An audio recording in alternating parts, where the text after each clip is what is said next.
All right. It's showing that we. I think, Yep, we're good. Are we good? All right. Sorry about the hang-up, guys. Technical difficulties with the internet service. They are doing rolling blackouts out here, evidently, and we are getting upgraded in this area for more lines. So hopefully, coming up in the next couple of months, this won't be a thing. So, Jesus, what was that sound? I didn't hear it, so I don't know. But getting back to like the Halo Storm, like that's where you're having a problem. Like that's where I me and Peter were actually talking like while we were off. Is I don't understand y'all's sort of way of thinking. It's almost like y'all like have some sort of cognitive thought handicap, because it's almost like you have to do a tit for tat type thing. Like if I am constructive of Xbox, then it's almost like, okay, well, you've been constructive of Xbox 6 times, so you have to say 6 things bad about Sony. And that's really not how constructive criticism works. Like, I'm looking for Xbox to do better, and right now, Xbox is lacking more so than what Sony is. Sure, there's a few problems there at Sony that I would love to see ironed out to where, like the game gifting, even multiple external drive supports, but those are really not game changers for the brand. The brand seems to be doing just fine and healthy, and right now Xbox is not doing just fine and healthy, and I want to see that. I'd rather see them actually fix their problems on that end to make a good competition for Sony to keep both companies honest, and not really so much worry about all these stupid little, I guess, features that they're adding. Sure, they're great. Now you can use a plug-in web camera with your Mixer stream. Yay! But what about the games? Like, where's the games at? Where's the extra first-party studios? Where's the push for more third-party deals and stuff? I want to see that. I want to see something that actually makes people want to go out and buy an Xbox. That makes people want to actually buy a bunch of games and play a bunch of games on Xbox. Sure, absolutely. Having cameras, having USB camera support on Mixer isn't going to do it. I mean, it's a great feature, great. I mean, it's cool. But I'm a gamer, so I'm more looking at the game aspect of everything. And right now, like, please tell me, as a gaming aspect, what is it that Sony is lacking right now? Really nothing. And it's not that I'm against talking bad about Sony. When they fuck up, I will say something bad about it. But until then, like these little, like I said, these little small features that they don't have that they could have, I'm not sure. I'd love for them to have it, but I don't. Just because I say that Xbox needs to work on their first-party studios and build up their first-party portfolio, doesn't mean I got to go back and go, okay, well, Sony now, God damn it, you need an extra external support. You need. I don't have to do the tit for tat. They don't equal out each other. The big thing is I want to see Xbox as a brand be to where even PlayStation is as a brand right now, as in gaming, not features. I don't think he was here when you and I were bashing on the idea of the service that Sony did at the inflated price at the very beginning of the beta. Remember that? Like, yeah, you were like, if this is gonna be the normal, you're gonna trade your shit in. Like, I remember that. You were like, you're pissed about it. So, like, to say he doesn't say anything about Sony, I mean, it's false. I mean, he really does go in on Sony. I mean, it's mainly the fact that whenever I go in on Sony, it's going to be the stuff that either affects me as a gamer, or if they're lacking in the games. That's where it's going to be where you see it. Just the same thing as the only time I ever really say anything about Xbox is where it affects me as a gamer, or it's about the games. I'm not going to go in on them hard, like going. Like right now, like they offer USB cameras for Mixer. I asked Mike Ybarra, well, when are you going to allow USB mics? Because PlayStation allows USB mics. I can plug my Audio Technica 2020 Plus into my PS4 and use that for my mic on my PS4. And Mike Ybarra said, well... Like, have you? Yeah. Yeah, I know the Snowball works on it because my son uses my old one. And Mike Ybarra said, well, there's too much problems with background noise. And I'm like, it works fine on the PS4. Why not? I mean, why can't y'all get it to work on there? He's like, well, when I mentioned my Audio Technica, he's like, well, that's different because that's right next to your mouth. I'm like, no, it's not. That's the whole purpose of having the Audio Technica, so that way I don't actually have to have this big ass mic thing on my face. I can actually just be talking and the thing will pick up better than just having to have the mic right next to you. I don't think they understand technology as much as a lot of people give them credit for. Like, I don't think they understand what a Carteret mic is, what a condenser mic is, what a sound gate is. Like, I don't think they understand any of these things, dude. And they're engineers, apparently, right? I don't. I mean, from the way that he responded to me, it doesn't seem like he understood like what an AT2020 Plus is. Well, probably not, and that's the thing. Consoles for the longest time have been first party only, or kind of sort of first party. For going back along like the lines of like what I was saying to Halo is that I didn't rag on Xbox for not allowing USB mics. Like I didn't because it doesn't. But you didn't. I could have, but I mean, if I was really like this, like I'm gonna hate on anything Xbox, I would have. But like that doesn't necessarily affect me as a gamer, or it doesn't affect games. It's just another feature that I would like to see implemented, but it's not really something that these features really aren't something I'm going to go after these companies for, because features don't necessarily benefit or not benefit me as a gamer. Sure, they're nice to have and they're cool, but how many times have you used every single feature on one of your consoles? Barely ever. If not ever. So, I mean, the features are cool, but I'm not going to go hard on a company because they are lacking in a feature another console has, or they're doing a feature wrong. The stuff I talk about Xbox is because of the fact that it affects me as a gamer, it affects the games, or it actually affects the competition between the two major console brands that make each console do better. I mean, if you want Sony to do all these great features that Xbox is doing, give Sony a reason to actually feel threatened by Xbox.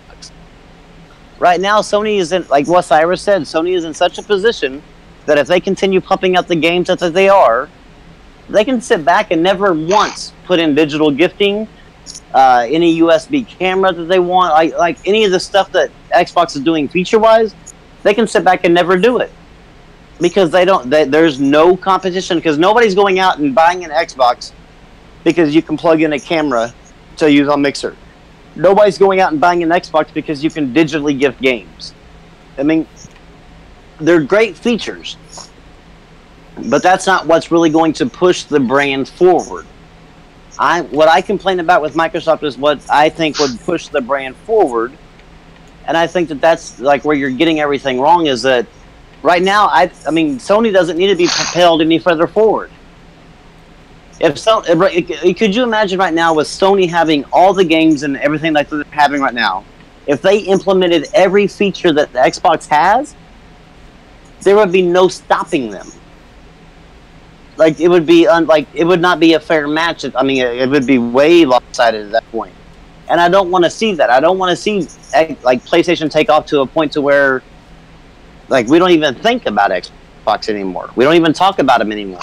I don't want to see that. I want to see Xbox get up there to where they compete with Sony like they used to back in the last generation, to where, let's put it this way, Xbox did so good last generation that it actually made Sony go from launching a terrible fucking mess to actually winning the console generation because of the fact that they felt threatened and they felt pushed by another company. They're selling on right now without any threat or any push. And the only way to make them actually implement these features that you're talking about is by Microsoft doing better and competing better. And this whole tit for tat thing about if I'm constructive about Xbox, I have to be constructive about PlayStation. It just doesn't work. That mentality, that tit for tat mentality, is just it's kind of like a childish mentality. It's like well, if you say something about, well, what about what he did? Hey, Halo, no joke. Like, what started that whole thing? Like, if you can't, you know what I mean? The whole tit for tat thing. Like, what started that? That's what I want to know. Like, yeah, where did it come from? I've never understood that. It's like, and I saw the same thing happen in politics. Like, if you didn't like Obama, you liked Trump. If you didn't like Trump, you liked Hillary. Like, it's like, where did this come from, dude? Like, why can't people just make it, I don't know, have their own mind? I mean, why can't we just do that? You know what I mean? I don't know. Like, what do you think, Shane? Like, Shane, what do you think? Like, with our Xbox, like, features or games? Like, more features or more games? I'm perfectly happy with the games right now. I can see how it's not enough for someone like Rambo, but I'm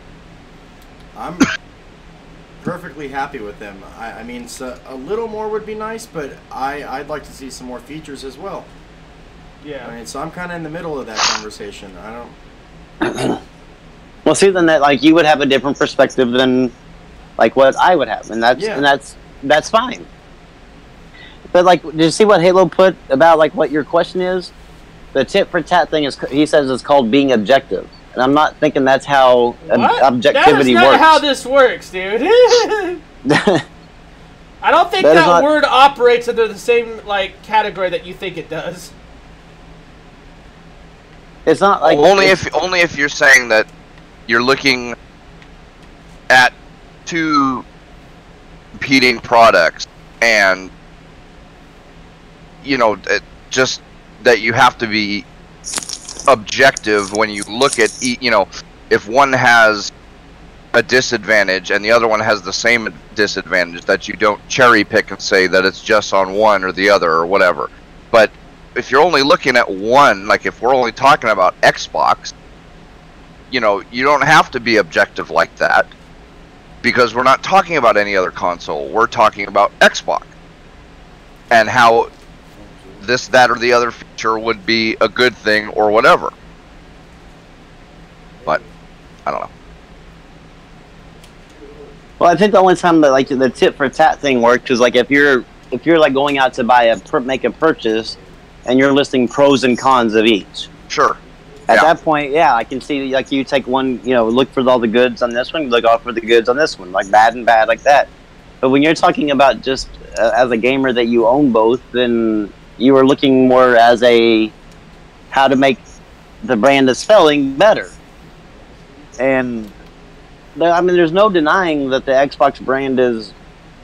I think failing would be the maybe too harsh, but the Xbox brand is behind. Lagging behind, yeah. Yeah, and it's not to say anything bad about Xbox. Xbox is, obviously I have some sort of love for it if I continually buy the fucking console. You have love for it, but you don't have brand loyalty. Oh no, I have no brand loyalty. I don't have brand loyalty to either one of them. Like I said, if Naughty to Xbox or if Naughty Dog went to PC, that would be where my home, my preferred platform would be, and then the rest of them would be the additional platforms. Because I think Naughty Dog is one of the best developers of I guess this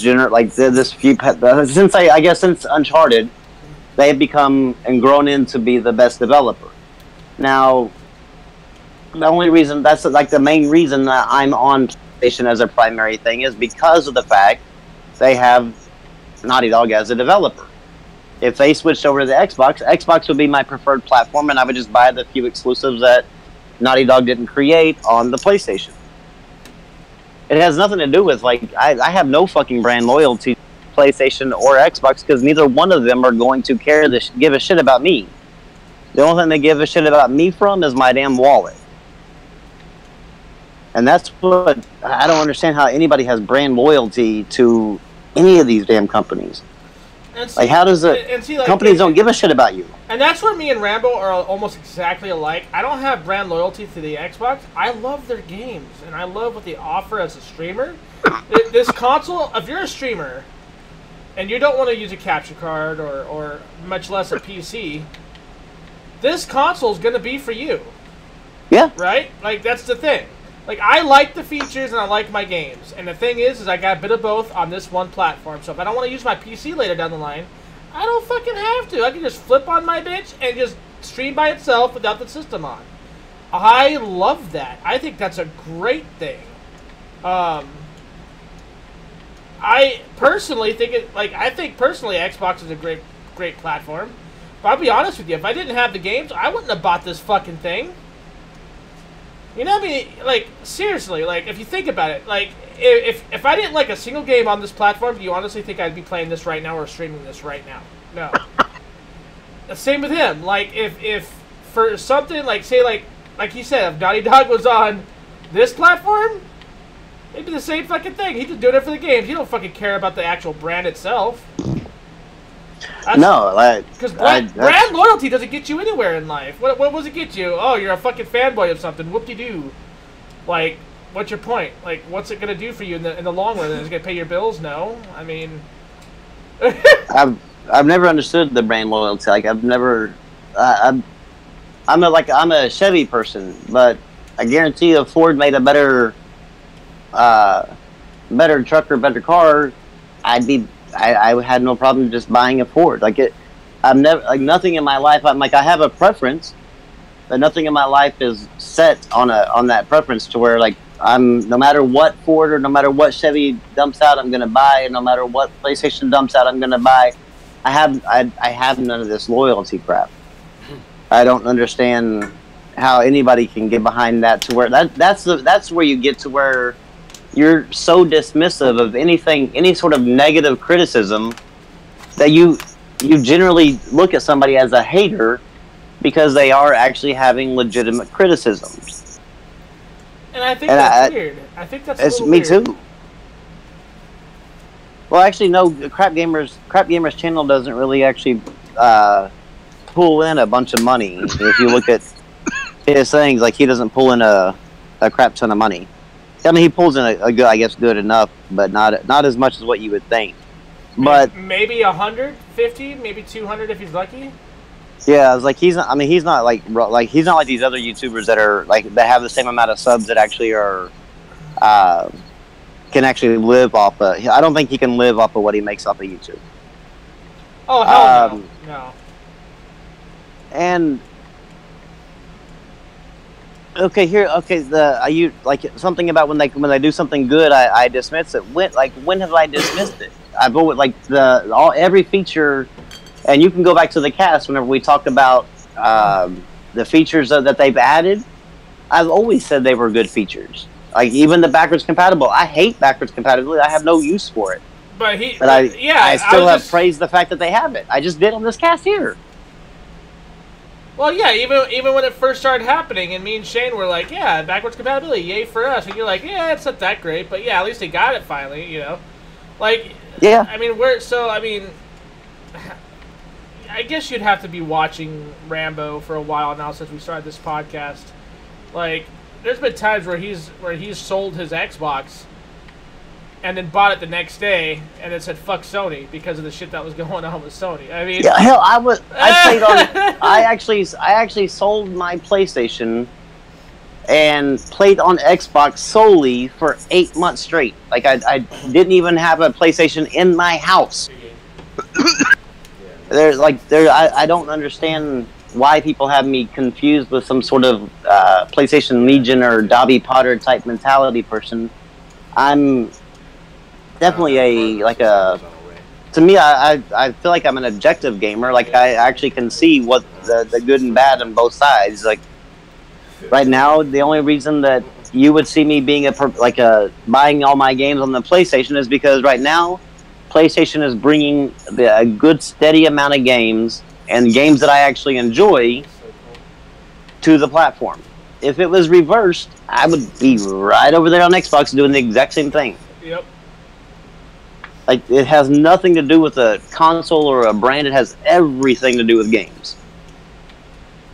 Speaking of which, I just bought Persona 5. How you liking it? I have not played it yet because I know it's a long game. And remember, I'm not a turn-based fan, but man, everybody is talking so highly of the story behind it's a popular game. Persona. that I thought, man, I'm really missing out on a very strong story narrative game. And so I bought it, and because it was on sale, and I'm really kind of excited about starting it. But man, that platinum is 300 plus hours. I'm hoping that turn-based is really going to be like something that is either so remarkable that I'm just like, what have I been missing all of my life? Or honestly, I don't think it's the turn-based that it's going to turn you on to the game. If anything, it might be the anime style of it and possibly the story behind it. Like, because it's a robust game from what I understand. It's really big. That's what I hear. They have a lot of depth. They do. Huge depth, yeah. And that's really what I like with my story-based games, is like something that like really sucks you in, almost like a damn movie or a TV show, you know, like to where you're wanting to know that next episode, you're wanting to see the part 2 of the next movie, like you're like so into the story that you are consumed with it. And that's what I keep hearing everybody talk about Persona, like it's that game. So I'm thinking that if it's that good of a story, I can get past the turn-based things.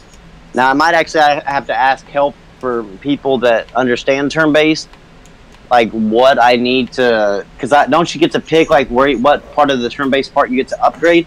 Yeah. So that's like my problem is like knowing like what to upgrade on these type of games, because I don't know anything.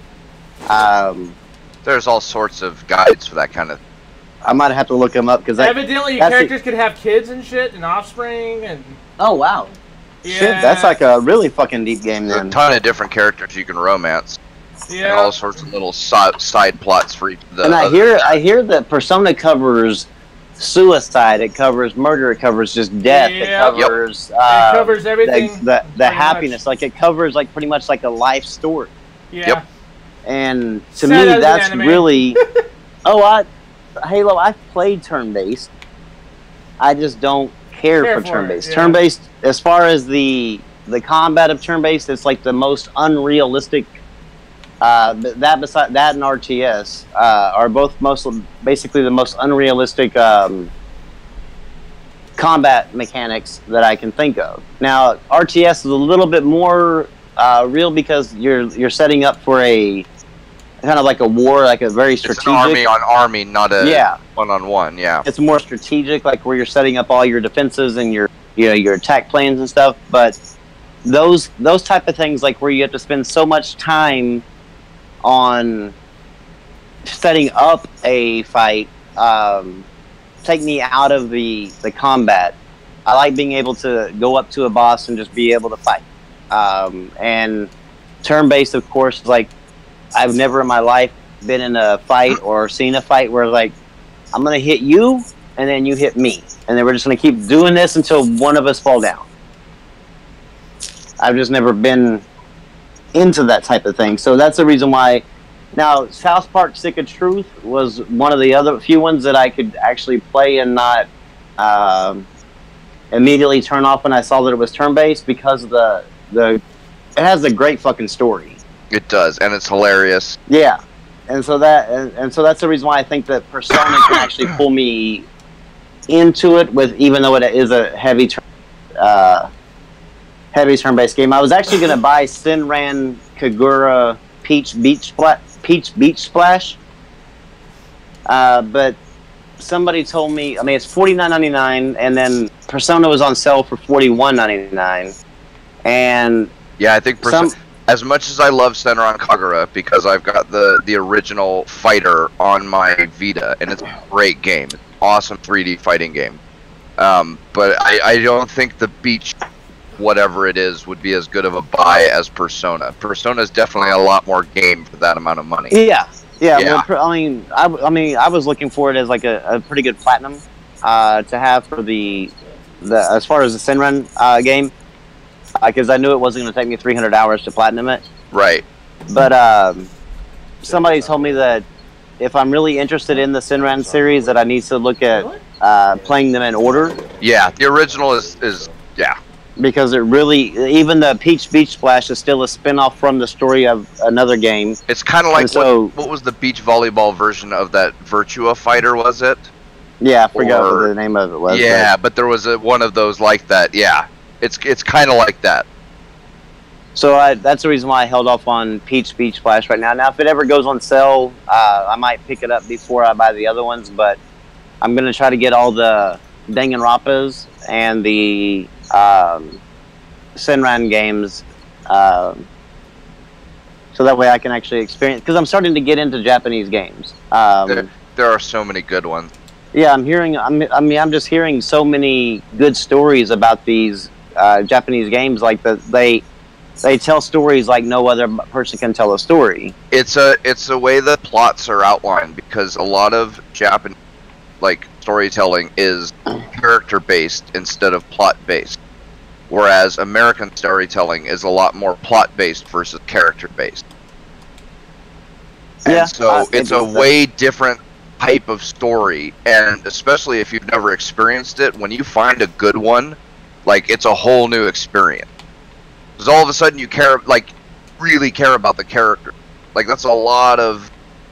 There's a whole section of anime called Slice of Life that basically revolves around showing the most important parts, but still the basic daily lives of, a group of people. And the whole thing, the plots aren't always that interesting, because it's deep stuff, but it's simple stuff, like a relative dies, or, there's an accident or something like that. But they get way into the character development, and, it makes you care about the characters like an American story can't. And it's really interesting. I'm really actually can't wait to try it out, because the reviews have been I'm not talking about the reviews on Metacritic. Reviews of my friends on Twitter, they're they just can't stop talking about how great Persona is, and I just can't wait to see it if it actually unfolds to be the story that they're all leading it up to be. But speaking of Japanese games, Brim, do you think that these Japanese developers, see the interactions on Twitter where these Xbox or whatever, loyalists or whatever you want to call them pedo games, and I'm sure they do. Basically trash the games? Do you think that influences a potential Japanese game from launching on Xbox in America? Do you think? Hope not, dude. I'm sure it plays somewhat of a role, but it's starting to become less and less. Yeah, it's really because they're starting to port over a lot of stuff. Well, yeah, but there's a lot of games. I know that Xbox has Japanese games, but there's a lot of games that are on PlayStation that don't necessarily have an exclusivity deal. But they're still not on Xbox, yeah. But they're still not on Xbox, and I'm just wondering. On Steam as well, but not Xbox, yeah. And I'm just wondering if I probably understand a lot of it is more of the business side, because Sony is a Japanese company. Yeah, but it costs money to launch on Xbox, and previous iterations of Japanese games don't sell really well on Xbox, so that's probably the biggest factor. But I'm just wondering if, because Japanese people are very big in respect. Oh my God! I beat her finally. Sorry, go ahead. They're really big in respect, and I'm wondering if, them seeing the way that I'm not talking about all Xbox gamers, but some of the ones that are on Twitter, the way they refer to them Japanese games, do you think that actually help solidifies the decision for some of these smaller Japanese developers? I really hope not, dude, because I would hope not too. Because I know some of them, in fact, a lot of them have been coming to the PC. Niz America came to the PC. Atlas has been doing PC shit lately. They've been re-releasing some of their stuff, like Phantom Brave. There's a lot of these different companies. Even the Neptunia series is coming to PC. So, when it comes to releasing on PC, no. On the Xbox, unfortunately, I think there probably is some grain of fact there that is doing that. It's just so... It's a fucking shame, dude. Yeah, it's so disheartening to know that... How many good games have been missed in America because of shit like that? You sit back and you hear people, like these same people that are calling these games pedo, they're basically saying, why isn't these games, why you know, that's bullshit that, you know, Sony keeps getting these handout games, like why are they not coming to Xbox? And I'm like going, do you ever stop and think that, I mean, these Japanese developers are on Twitter. Do you think that they could be searching for a their game's name to see what people are saying about it, and they see that? And you think that, I mean, as a Japanese person, they are really big on respect, especially respecting the Japanese culture. Well, the thing is that it's respect and like very prideful, right? Because you got to remember, a lot of the market didn't really become relevant until 2008 or 2009 when Japan saw that their import sales were ridiculous. So like we didn't start really getting these kind of games until way later. I'm hoping that they take part of that into consideration, and I think that part of the community, for the most part, like started being like this because of the not just because of the fandom shit, but because they know that Japanese developers for the longest time wouldn't release shit on these platforms simply out of pride alone. You know what I mean? They wouldn't kowtow to this sort of community. So I think right now, if anything, it's just reevaluating the doubts that these developers had. Yeah. And it's bringing that bad stigmatism to us as gamers. It's so sad because because I think there's a lot of games that are, like, Xbox platform is missing out on, maybe for that reason, and that's just a shame that some of these people are that damn toxic. Let me put it this way: if Mike Ibarra and fucking Phil Spencer responds to these retards, what makes you think these guys don't know about it? Well, yeah, that's the thing is like that you see. I've seen like some Xbox execs actually interact with even Livewires or interact with Colt Eastwood, and then like later on they Livewires does it a lot, but Colt Eastwood just called everybody's golf pedo golf, and it's just like how, like, to me, like you said, like if these Xbox execs are actually able to follow them and tweet with them and stuff, it's almost for sure that these Japanese developers are at least following what the execs are talking, or who they're talking to, and maybe checking up on that. I think that I mean, it might not be a big factor, but I think it really does have something to do with it. I don't know, it's just so disheartening that people can be so damn toxic or so damn caught up in this war that they're willing to stoop to that level. Because whenever Colt Eastwood said that, I was kind of just like floored. I was like I can understand Livewires because he's just a fucking idiot. But I mean, Colt's just an idiot. But I didn't think that he was like that type of. And I don't know. I don't understand. Like, what is pedo about it? Do they people not the lolly characters in these games? Yeah, but do they not understand what pedophilia is? I mean, pedophilia, like they're talking about like an adult sleeping with a 16-year-old. Yeah, no, that's not pedophilia. I know, but pedophilia follows the lolly community very heavily. It's unfortunate that it does, but you know, it's a stigmatism that the lolly community puts up with. Well, it's a moral outrage. It's you like watching little girls dancing around in cute outfits or whatever it is, so therefore you must be into real little girls, and it's just fucking silly. Because you could say the exact same thing about I think it's like 60-something% of women. Rape is the #1 fantasy. Would you say the same thing to those women? Oh, well, you're only into rape fantasies because you want to be raped in real life. No, that's fucking retarded. Fantasies and fiction and all this kind of stuff, they have nothing to do with real life. Well, see, I mean, I look at like a game like they talk about Persona being when you say it like that, Pete, I never really looked at it that way, to tell you the truth. Right? Yeah, that's how many fetishes are out there that if they were to act those out in like a real sense, it would just be ludicrous. Like, you'd either get arrested, or you'd hurt somebody, or you'd kill somebody, or, you know, or like pedophilia, it would be, you know, extremely just, everybody would be disgusted by it, and you'd be a monster. Like, these things have nothing to do with each other. People do things in fiction for the, you know, people do taboo things in fiction because it's not real, because that's a safe place to express those things, because nobody gets hurt.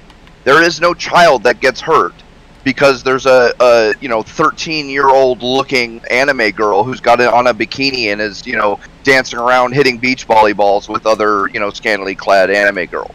Like, there's no child that's hurt because of that.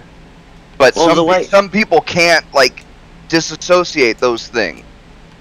You know, well, and like it's just, yeah.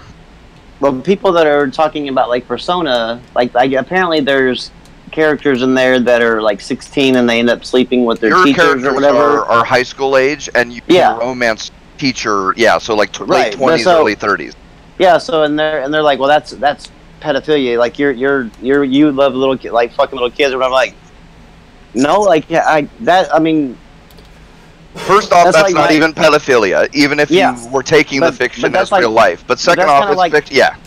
But that's kind of like my wife. Every time that she walked into with me watching Game of Thrones, she saw a sex scene and she just related automatically that Game of Thrones was softcore porn. And I'm like, there's a whole lot more to Game of Thrones than sex scenes. But sure. Or how about somebody who gets excited by watching the Jaime and the other Lannister, the siblings?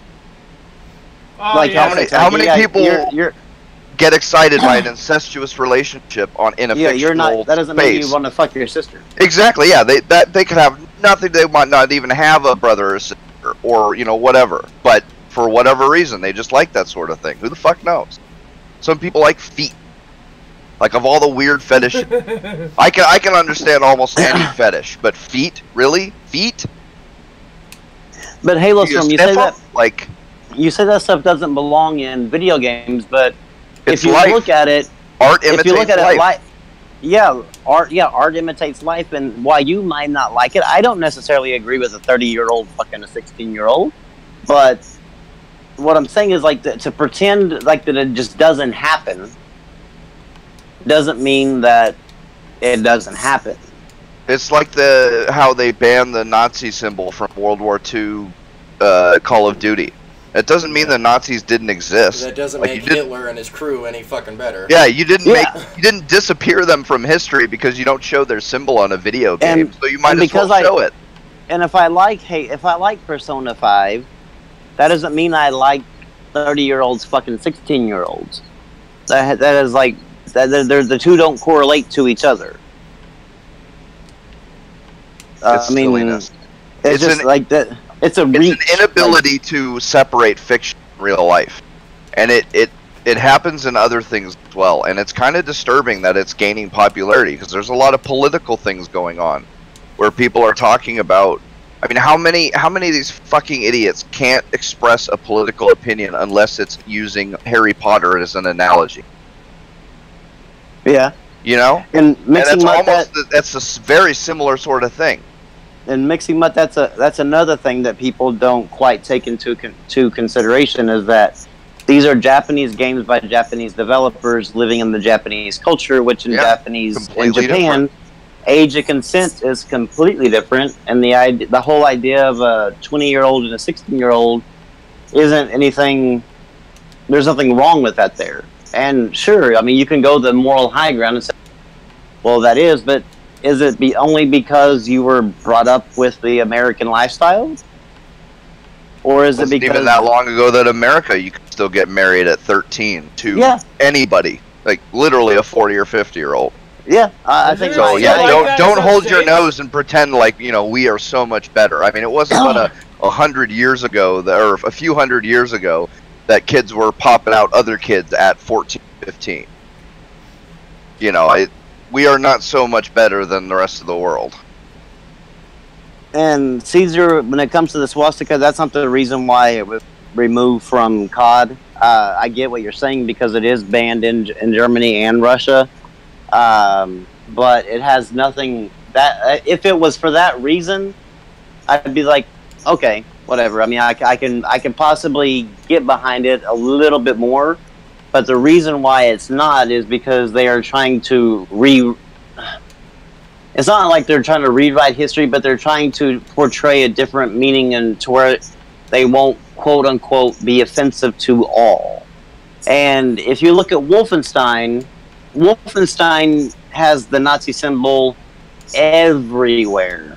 And it was removed for the German version. Whenever they released it to the people in Germany and Russia, they just removed the symbol and replaced it. Yep, there's no reason they couldn't do the same thing with any other game.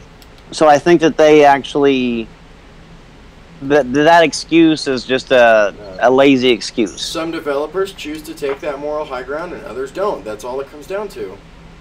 Yeah, and I think that when you take the moral high ground, you stand, especially with the war game, it really questions like, okay, what? Really? I mean, well, yeah, because what morals are? I mean, it's like a false sense of moral outrage because like you're okay with people just senselessly killing each other, but not okay with a swastika symbol.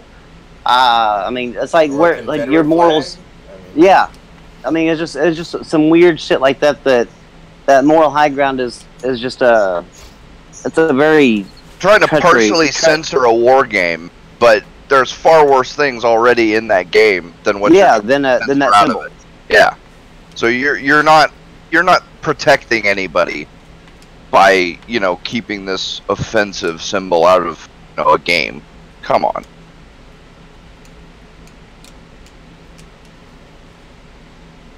Okay, well, see, that's it. Okay, you don't think anybody should make a game where they put Jews in concentration camps and torture them and kill them? I would disagree. I would say that there is. I mean, that happened in real life. How could you make a historical game about that without including it? You happen to be Jewish? Because I'm Indian, and I'd love to play a game where I come and kill a bunch of fucking Indians and take over America. I mean, he's not wrong. I would too, actually. I'm half native myself. I think that would be a fucking awesome game, is to have like recreate the what is it, the conquering of America. Yeah. I think that would be a fucking fun game to play. It's not that I really want to go out there and kill fucking Indians, but when it comes to premise, yeah, and I mean. And the same thing with the whole Jews in the concentration camp. I don't want to fucking necessarily go out and put Jews in concentration camps and kill them, but it would be an interesting game to play that portion of history. And that's where, there should not be a off-limit limit with art. Art is a free expression, and just like with Mafia 3, you were... like in Mafia 3 rolling around, it was set during the 1960s, back when the Ku Klux Klan was really big, and you even interrupted a damn Ku Klux Klan rally, and you were hearing nigger this and nigger that, and that was part of life, man. That was just the way it happened. Or none of it's okay. Yeah, and I think that's the reason why. I don't think that there's a difference between creating a game that you do that and creating a game just for the sole purpose of like titling it "Kill Jews" or something like that. I mean, that's just the people that do that are just looking for a reaction to sell for controversy. But actually creating a game where you are Hitler, or you are one of these soldiers for Hitler. Yeah, or you're one of Hitler's henchmen, where you're rounding up Jews and you're putting them into a concentration camp, you're burning them and shooting them.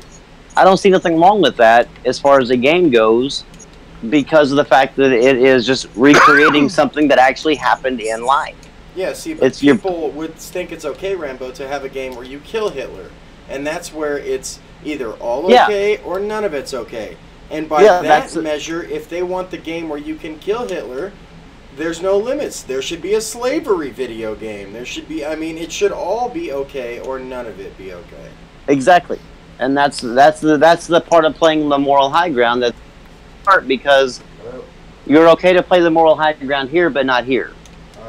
And if they made a game right now where you go out and kill the whitey, All right, brother. So, yeah. If you go out and try where you get the...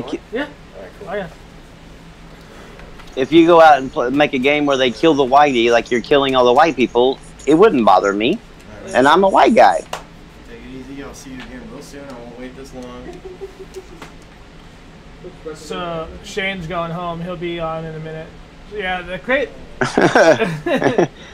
Cyrus, oh Lord. What did Cyrus say?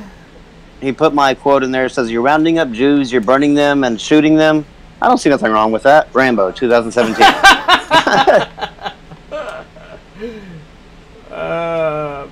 I don't know, man. Like, too many people... I mean, you gotta remember, the people that are offended by this shit, like, are the same people that are saying... I would like to say a lot of them are the same people that were saying games like Call of Duty were too violent for kids. But yet, here we are with parents nowadays buying Grand Theft Auto for them. You know, it's fucking silly, dude. It really is. It's ludicrous at this point to even try to censor fucking video games over. Oh fuck! God damn it! I did it again! Ah! The fucking weeder! Let's all go to the lobby. Let's all go to the lobby. Yeah, mixing mud whenever it comes to Japan, like I've researched their culture quite a bit. I'm actually fascinated by the Japanese culture. They are fascinating. And that's where it really puzzles me, especially a lot of these professionally offended black people that are YouTubers that like to talk shit about the Japanese culture and the Japanese games, but then turn around and be offended when somebody offends them. That doesn't act like the word Jap is just as bad as the word nigger. Like, to me, like, those people puzzle the living hell out of me, because it's like they don't give a shit about that culture, but they want everybody to give a shit about theirs.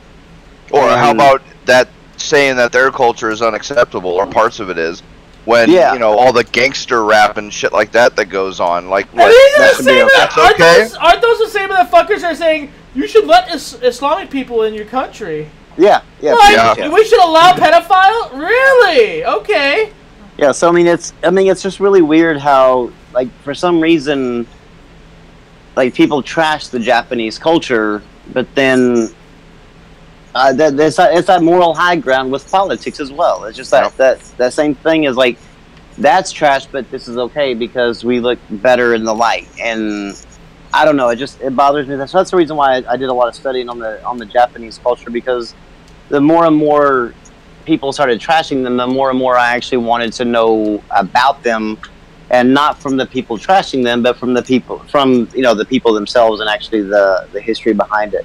And they have a very fascinating culture, very fascinating lifestyles. I actually would not mind actually living there, and just kind of enjoying the way their life goes about from day to day, because they really have a lot of interesting things, and their city is so fucking beautiful. Oh no! It does, Halo, but it's not weird to them. And just think, they're the same. They're looking over at America and doing the exact same thing, going, I actually like American culture, but I know a lot of times it gets really weird, because there's a lot of weird things in our culture to other people's cultures. Yep. And so that's the thing, is like, you also have to remember that you're looking in from the outside looking in, where the same thing can be said from them looking at us. Well, like, at one point, incest was actually legal here in the States. Yeah. I mean, nobody talks about that. I mean, it was okay for an uncle to fucking rape his niece at one point. Like, people want to start, like, fucking talking about cultures and shit. Like, we can point out just as equally bad shit about our own country as they can about any country. Well, I'm saying, like, we're not like. Here's the thing. I think a lot of people in general have this false sense of security that America is the fucking center of the universe. Like, we could do no wrong in a lot of these people's eyes, and it's like, no. Like, we were like one of the last countries to end slavery. I mean, no. Second. Oh, second? Really? Yeah, UK was the first by a couple of years. We were the second. Wow. We have been a lot better than 99.9% of the rest of the countries in the world on a lot of things, but we have been worse on worse than a lot of countries on things. So it's just silly to try and compare, Yeah. Especially since all of it is in the past. Yeah. And that's starting to really get into the Japanese culture, like read about it and stuff like that, has really made me like question like why I've never like actually played one of those Japanese games that people talk about. And I know Nier Automata, but Nier Automata is really it's kind of like I think it's really a cross between American and Japanese game. It's kind of like a hybrid. But like where like Persona or Danganronpa or Shenron or whatever, those are really hardcore like Japanese centric games, and that's really what made me has got my interest going into trying to see what those are actually about. I don't know if I can get into the anime, like the actual anime movies yet. Give it time. We'll make a convert of you yet. Give it time. Yeah, they. I'll prepare a list for you of ones you probably like. I've actually watched a few PewDiePie videos where he's talking about anime and stuff like that, and it's made me like some of the stuff that he said about some of these movies that he's talking about has really made me maybe like I guess think about watching those animes and seeing what the fuss is about, because he's talking about like it's like a 9 out of 10 or almost even a 10 out of 10 in some cases. And when somebody gives you that type of review, it really makes you like, what am I missing? Yeah.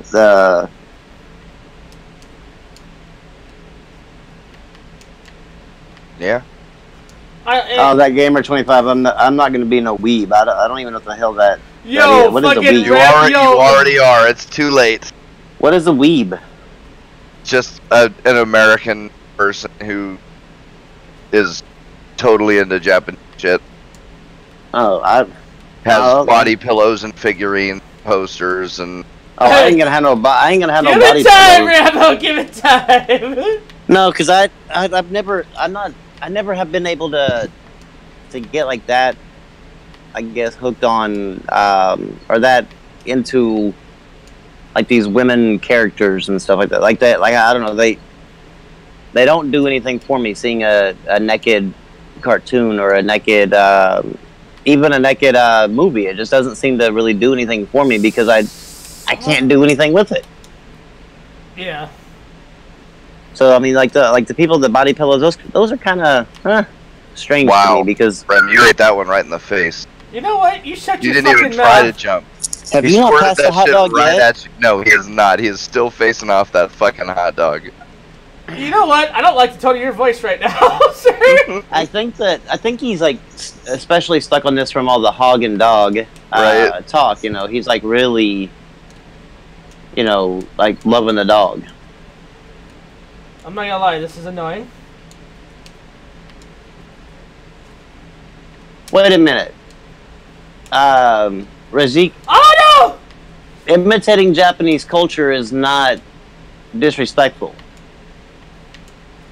Imitating Japanese culture is a sign of actually respect because the imitation is the most sincere form of flattery. Yeah, I don't get into the whole. And they've already asked Japanese people in Japan this, like on the streets, like, hey, do you mind when an American like wears a kimono or whatever? And they're like, no, it's great. Like, that's awesome if they, try something out from our culture and shit like that. It brings light to their culture. I mean, exactly.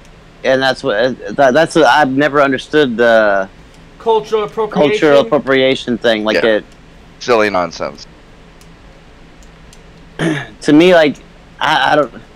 There's a big difference between dressing up in blackface and dressing up as a black man for Halloween, like a famous black man. There's a big difference in intent and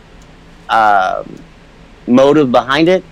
But if I'm wanting to be like Obama for Halloween, and I'm white that doesn't mean I'm culturally appropriating blackness or I'm in blackface or whatever. That just means that I think Obama's a cool dude and I'm going to be Obama for Halloween. And the same thing goes with like dressing up as a geisha girl or even actually living your life as a geisha girl, you know, in the Japanese culture thing. Which is what Rambo's going to do, hence why he used that example. No, not me. I can't dress up like no girl. I don't know though. Those dresses do look free, like where you can just hang free and just be cool. I like how he uses that. Oh, dude, Brem. Be the white half of Obama. You're getting worse and worse, bro. I think you should switch games or something. You know what? You shut your fucking mouth, Pete. You fucking bully. Yeah, I'm not sure if. Well, how do you imitate the culture in a bad way? Like Rajik, you have to explain that because Oh, you mean like if I'm imitating, like, say, Japanese culture by showing that I'm like fucking a 13-year-old or something like that, like in a figurative sense?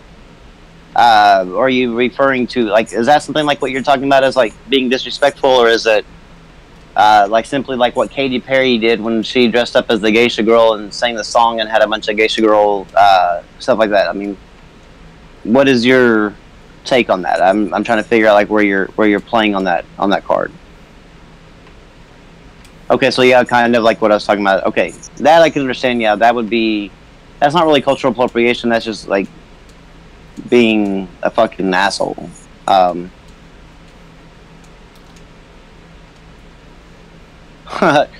get I've seen that because people think they watch anime that all of a sudden they know everything about Japanese culture.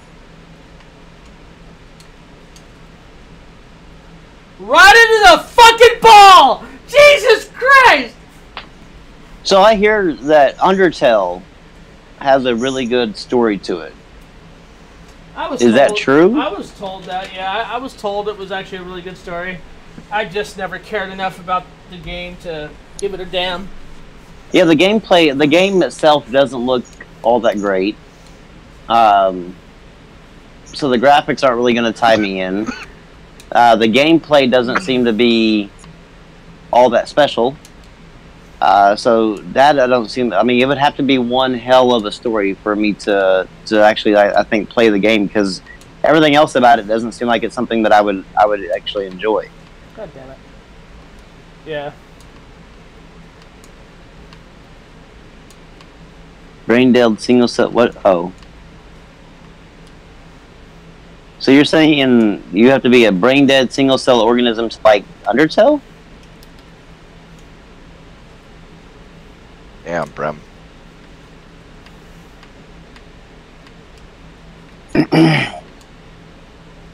Have you played Undertale, Halo Storm?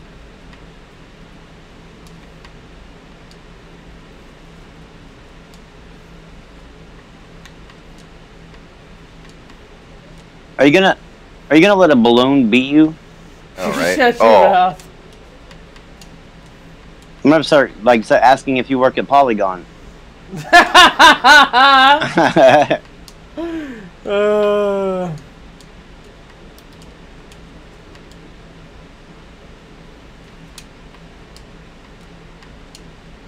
Oh no! God damn it.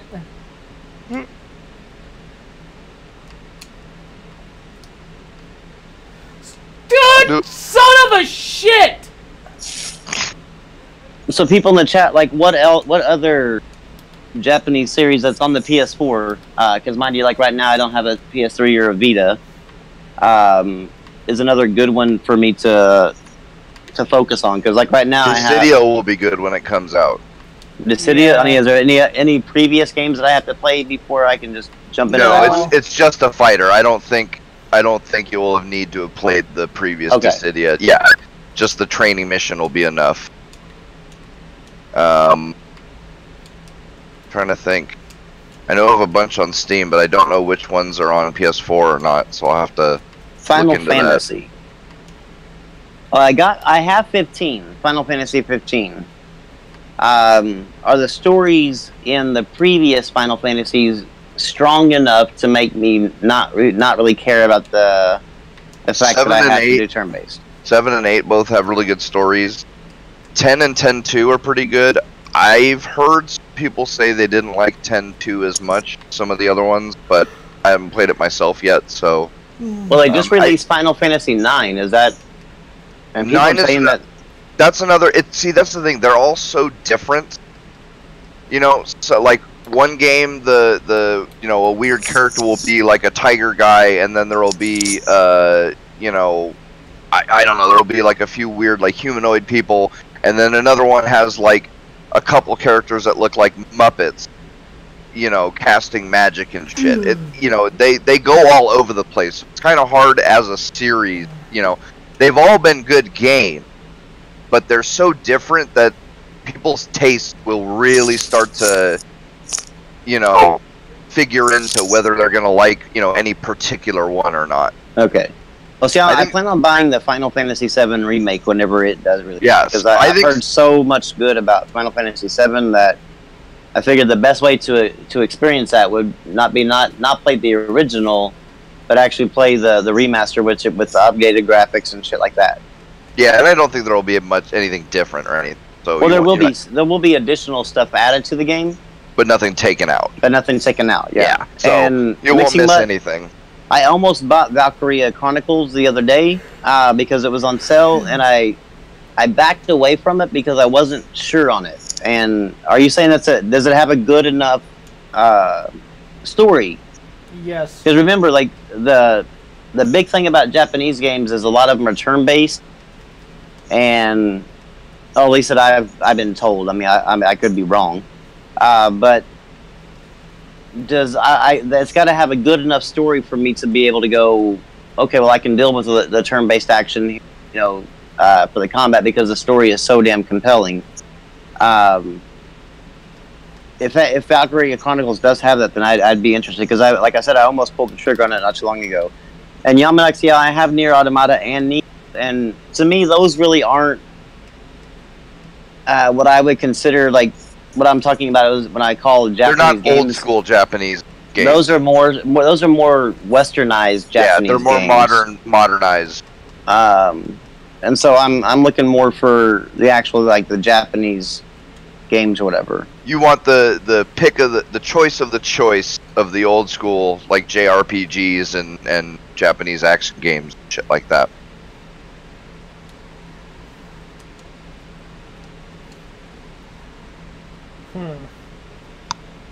Man, Shane's still not back. How fucking long does it take to get to his house?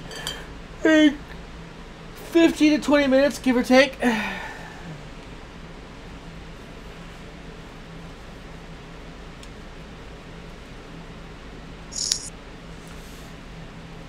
Let's see and you said like World of Final Fantasy. Those were the little bitty Final Fantasy characters with the big heads, right? The chibi characters, yeah. Yeah. I actually just wanted to buy that one just because the fucking characters look so damn cute. They've made a couple of like these phone Final Fantasy games that are really good, and I'm assuming that one's really similar to it. Well, I know that World of Final Fantasy is turn-based, but I don't know how the story is on it because the story really is like the main. Okay, so there's a lot of cutscenes for the Valkyria Chronicles. Okay, that right there tells me there's a really heavy story-driven game. So that actually next time I have a few extra, and if that game's on sale for sure, I'll definitely snag it. Halo Storm Godzilla, yeah. No. What can anybody in the chat actually own Godzilla, the new one that came out on PS4? Because I'm trying to figure out, is it a fighting game? Or is it a story-based game that obviously you fight characters in because of the story? But because I've really questioned if I, should buy that one or not. I don't really know too much about like what Godzilla actually is. Oh, dating sims? I've never played a dating sim, so I don't know anything about. I have not played any Kingdom Hearts, and I hear that. Yeah, Kingdom Hearts are really good. I hear that I need to buy the the 1.5, 2.5 pack, and then the 2.8 pack. That I really need to buy those and play those all the way through, because I hear that Kingdom Hearts actually has like an amazing story. And of course you get to play with Disney characters too, so that seems like a lot of fun.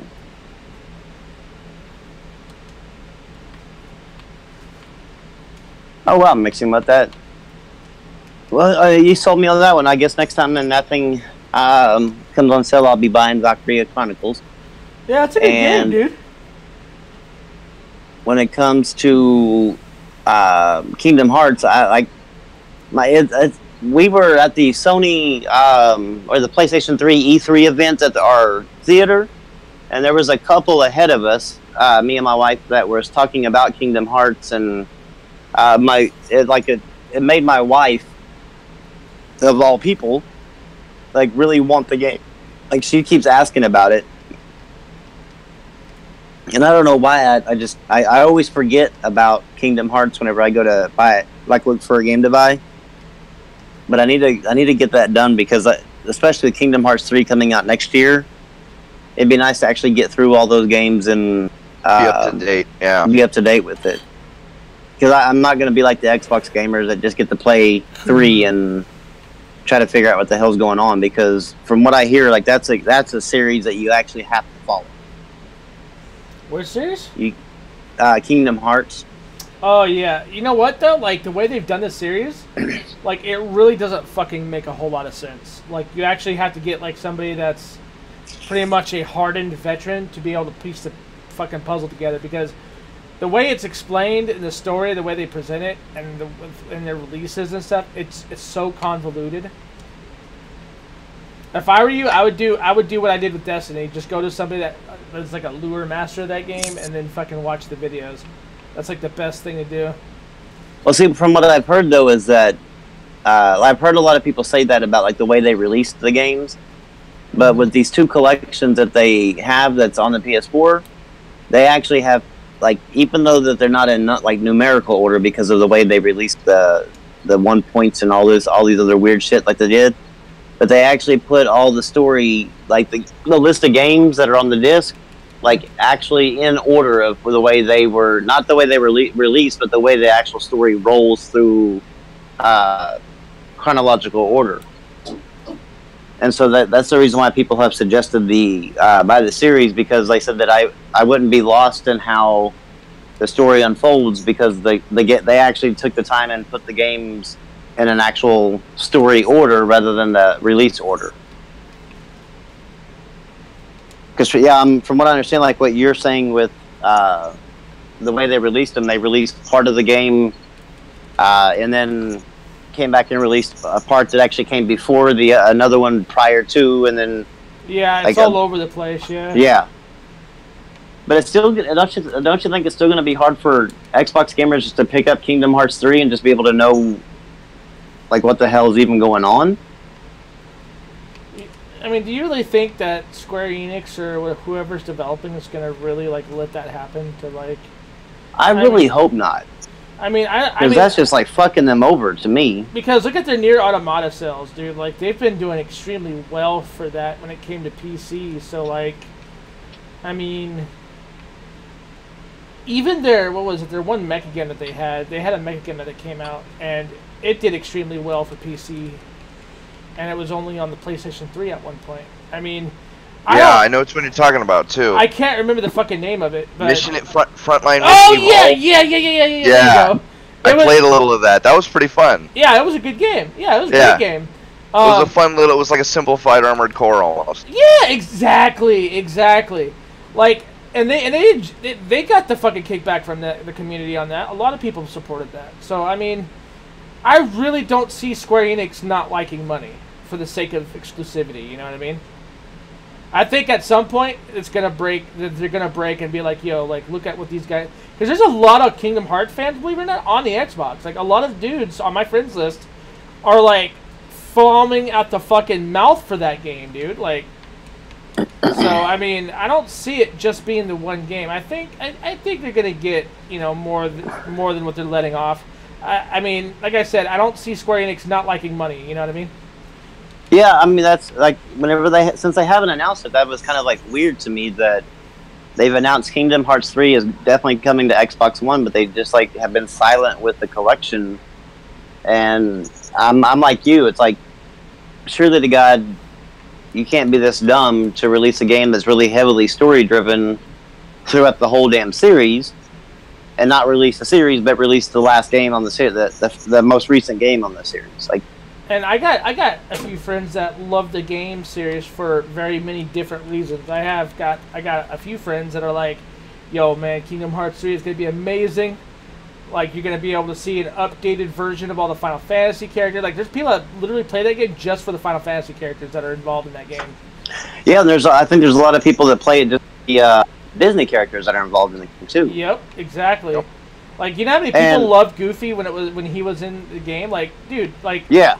The community is like literally a mishmash of Disney character and Square Enix character like lovers, dude. Like, I don't see Square Enix really hating money anytime soon. And Halo, it's a lot more than just the first 2 games of Kingdom Hearts that the Xbox is going to be missing. It's like it's a lot, actually. It's like 7 games that the Xbox is missing because Sure, like I know that you see like the numbers Kingdom Hearts 1.5 to 2.5 and then 2.8 as 3 games, but if you look at like what's in that 1.5 to 2.5 is like 4 games in there. Yeah, there are other like DS games, I think. Yeah, and then the 2.8 has like 4 games or 3 or 4 games in that as well. So they have like 1 and 1.5 and fucking Yeah, I mean, there's Unchained, there's Teardrop, or whatever the fuck it's called. I mean, there's a lot of games. Yeah, so I mean, it's missing a lot for a lot of the story, not just 2 games. And I know that it might be because of the way that it's numbered, but with the numbering system with Kingdom Hearts, it doesn't follow the same logic as every other numbering system. And Halo, whenever see that, like I'm not sure if you were just playing around or not, but when you said y'all can keep that Tinky Winky game, Kingdom Hearts, that's another thing is like,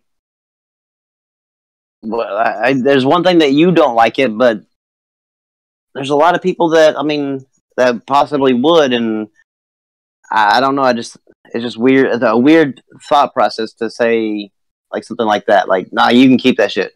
Like, I hate Halo, but if somebody's talking about bringing Halo to Xbox or PlayStation, I'd be like, y'all can keep that shit. That's fucking, fuck that shit. Like, no, I'd be like, cool. Because I know that would make a shit ton of gamers on PlayStation happy. So, I mean, it's just, I don't know. It's a weird thought process to have that type of thought.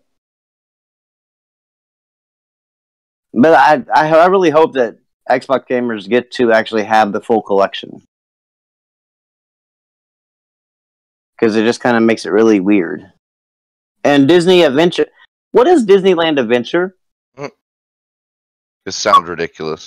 Well, I mean, it says it's being put in 4K for Xbox One X, but has it already released on the Xbox? Like, I don't know anything about Disneyland Adventure.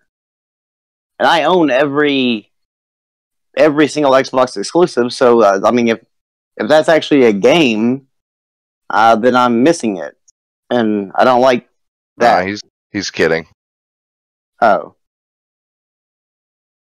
well, I know Disneyland Adventure is actually being released at the same time the Xbox One X is, or whatever, or it's coming out sometime because that was that and Zoo Tycoon and I think some cars like Disney cars or whatever. Is coming out as well for the Xbox One X, but that's another thing that's really weird about Xbox is like Disneyland Adventures and Zoo Tycoon of all games. Zoo Tycoon gets a 4K 60 FPS treatment, but Phantom Dust doesn't even get brought up to 1080p. Don't even get me started on that bullshit. I was already pissed off about that. I was like, what? It blows my fucking mind, like, what they're doing. Like, yeah, I own Zoo Tycoon Halo Storm. Do you? Do you play it? I have played it. I played it whenever it first came out. My wife loves it. The idea of being able to make a zoo, I just was like, really? Yeah, I know. It's like, okay, that might be fun for 10 minutes. Yeah, I mean, like I mean, it looks cool. I mean, like being able to see giraffes and shit like that. That's cool, but they keep trying to come up with new ideas because it was SimCity, and then it was Roller Coaster Tycoon, and then yeah, and they keep going up with new ones, and it's like they're really starting because there was like Goat Simulator. Yeah, I got really like Ghost Simulator actually. Or something. Well, Ghost Simulator was actually at first when I first heard about it, I was like, "You got to be kidding me! Like, who the fuck has ever been like, man, I really want to play as a goat in a game, man? Like, that's my ultimate goal is to play as a goat." My shit. But then I actually bought Goat Simulator, and the way that it's so quirky that it's funny. I mean, besides that one fucking Flappy Goat achievement and trophy, everything else about that game was actually a lot of fun.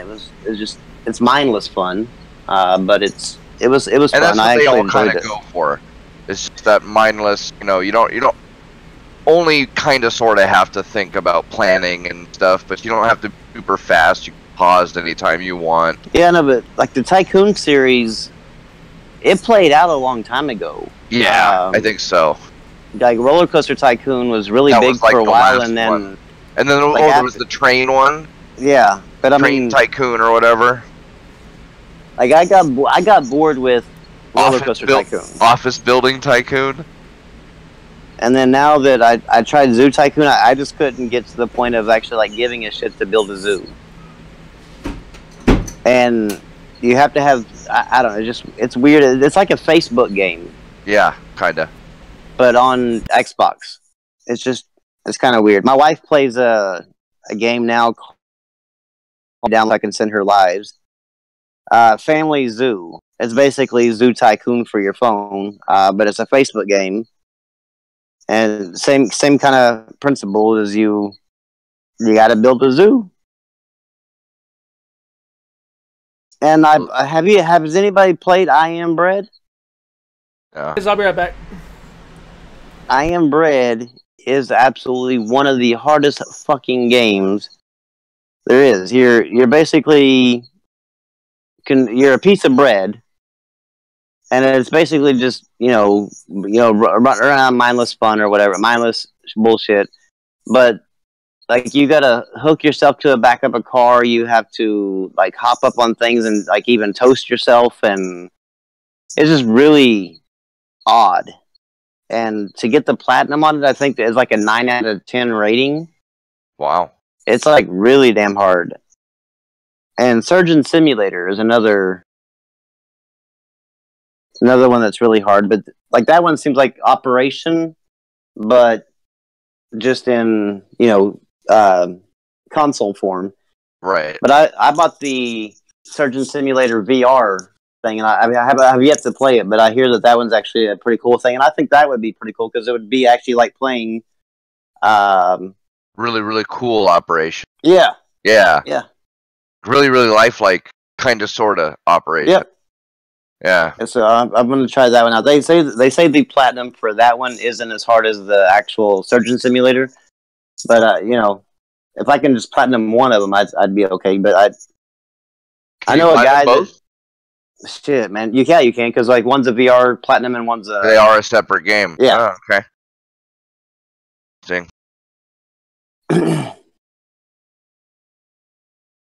And what is Soda Drinker Pro Halo Storm? Is that actually like what do you do in that?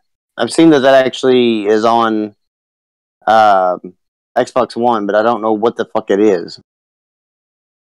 Are you really simulating drinking soda?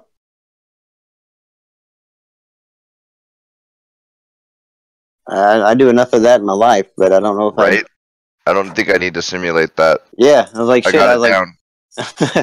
I'm pretty good, as I'm doing it right now. Yeah, I'll go get. That's an actual game. It's Soda Drinker Pro. Yeah, and you just drink soda. That's the game.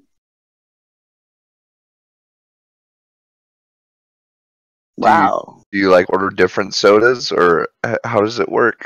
Yeah, like what's the? There's got to be some sort Does of Dr. Pepper give you more points than Coke or something?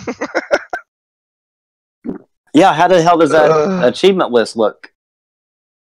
How many sodas do you have to drink to get a platinum? Weird. That's weird. I don't understand how that even works.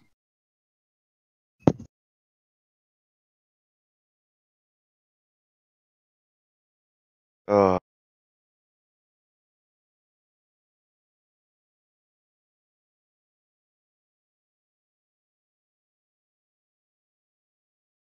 People keep telling me in Persona 5, I'm gonna fuck up these Japanese names, but Makoto is best girl.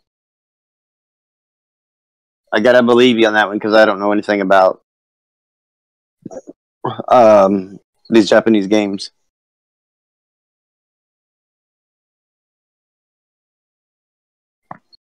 There's always fandoms, and they always pick. So, like, there'll be ones that love one girl, and then there'll be other people that love another girl, and they mock fight each other. It's silly, but it's entertaining.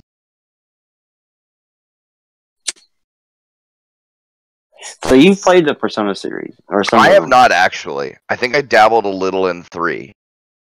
I hear 4 is like one of like the god tier. Of yeah, that's what I heard. But it's everything that I don't like about games. What do you mean? Like you, I'm really not a fan of turn-based combat, especially their particular style of turn-based combat. I'm just a whole lot about them I'm just not a big fan of. Nothing to do with like the story or anything like that, but just like some of the way the game mechanics play out and stuff like that. It hit all my not like buttons. So I never got into it. I'd probably love the story if I could actually get it. But I have a feeling that, and that's the thing, I don't play a whole lot. Like if I played them, it'd be on my Vita. I think, is the newest one out for the Vita or not? I can't remember. But obviously I don't have a PS4. So Persona 5, I don't know. Persona 5 I think is only on PS3 and PS4. Yeah. But either way, like I'd have to emulate that one, and yeah, I've got other games to play. So. Oh, Atlas is like going after the emulation people. They said that the way they talk though is it actually sounds like there's a really good chance that they might actually bring it to PC, because they said that the emulation like that they can really tell that there's a if a lot of people emulate it, obviously a lot of people want to play it. Yeah, there's actually a big want for it on PC, and they said that they have no plans of it right now, but they are considering it. But as of right now, they said that they're going after shutting down the emulators on PC to what's it called, to the best way to play it and to be able to know that like you're not experiencing it with bugs and stuff is on the PS4 and PS3, because they said that a lot of problems with emulation is that sometimes the emulation doesn't always work as planned. And so they said they don't want their people's first impression of their Persona game being a buggy one. Which I think is a kind of a cop-out of their reasoning. A little bit, yeah. But I mean, to a degree, I can understand what they're saying. But I don't know. I mean, hopefully, maybe that it pushes enough to where they'll actually come to the PC. Yeah. And Halo Storm, the shittiest PS4 game ever. I'm not 100% sure. I like the ones that because I don't really deal with a lot of the shitty games, but I know that a lot of people, when they showed screenshots of it and talked about it, it was like Life of the Black Tiger. That was like some, I don't know how the hell that ever even made it onto the PS4, but it's definitely a damn shitty game. You're playing as a black tiger, and I don't think there's really much to the damn game actually, at all. From what I hear, I just hear it's like a shitty game. So I don't know. It's kind of. Let me see. that gamer 25. Are you in the chat and you can hear me? Jump into the supporter channel or the audience channel, and I'll pull you up. I mean, if you don't go by that gamer, if you don't go by that gamer 25, let me know what you do. I can't hear you guys. Shit. Oh shit! Turn you down. Yep. Am I too loud? A little bit, yeah. Sorry, man. I'm just doing this on my phone. I just got this phone today. Oh, you're fine. I just had your volume way too high. I didn't mean to make you guys go deaf. Well, I'm on my phone and I have my earbuds in my ear, and it was enough to make me question if I should change my underwear or not. Thanks, Rambo. Yeah, I actually need to change the Discord name. It's that RPG Gamer 25 still. Shit. So what is it you want to talk about? Well, I was just wondering, like, what kind of JRPGs are you interested in? Because I could kind of give you maybe like a little layout to follow. I have, like I said, I've never really played a Japanese game, and so if you kind of like want the basic stuff, I would suggest start with kind of like the older Final Fantasy games, like Final Fantasy 7, Final Fantasy 9. Well, I have a problem. Like I want my first experiences with like the Japanese game to be more like an up-to-date experience, because of the fact that like a lot of times me going back and trying to play an older game even now is kind of hard because I'm so used to the newer graphics that sometimes I can just get put off on a game because it looks so old. That's kind of something to face with like older games. 10 like, remastered. Really, this was passable back in the day. 10 remastered might be your best option, Rambo. They've got 10 and 10.2 remastered on the PlayStation Store for pretty that's cheap. PS2 generation. That's like actually the perfect. Whenever you mentioned 10 and 10.2, that actually made me. And it's got a good story. Like, it's really interesting. I'd never played 10, and I got the combo kit on my Vita. Does that go in a 10-10-2 storyline, or is it like two different games? That one actually. So it basically is just Final Fantasy 10, then Final Fantasy 10-2 happens later. Just a minute, like what? Sorry. What'd you say, Peter? 10-2 is actually a sequel to 10. Okay, it's not 12. Yeah, that's one of the few that's an actual sequel. Okay, so I just play all the way through on those two things. Yeah. Okay. Yeah, I don't know. I haven't played 10 ever, but I'm kind of tempted at this point. Good game. It's got a great story. Like, I'm really hooked to it. I wish I had more time to play it. I was kind of put off by the Spoonie review he did, and I was like, oh, is it really this bad? But then again, like, Spoonie's been known to be kind of a picky person. I don't know who's. So I don't know who Spoonie is. Like that guy with the glasses. That doesn't narrow anything down. I know they had like a shit ton of people on that list at their website at one point. Yeah, Halo. That game is it really called Yo Mama? Because I know that we saw some. Whenever I think Major Nelson tweeted that out that game was releasing, we saw like some of the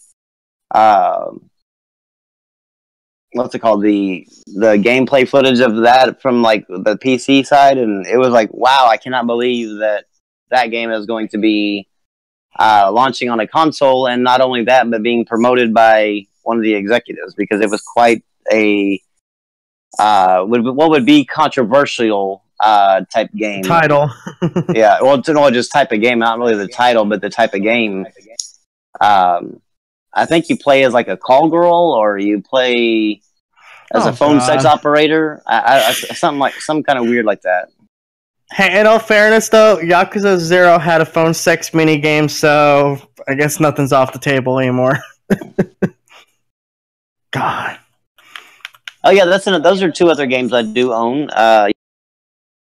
And Yakuza Kiwami, and I hear they just announced Kiwami 2 coming out next year. And I hear those are actually really good. The Yakuza series. The Yakuza series has been around since the PS2 days, so it must be doing something right. Well, I'm hoping that they actually see the because they say that like the release of the Kiwami on the United States PlayStation Store saved the series and what actually funded Kiwami 2.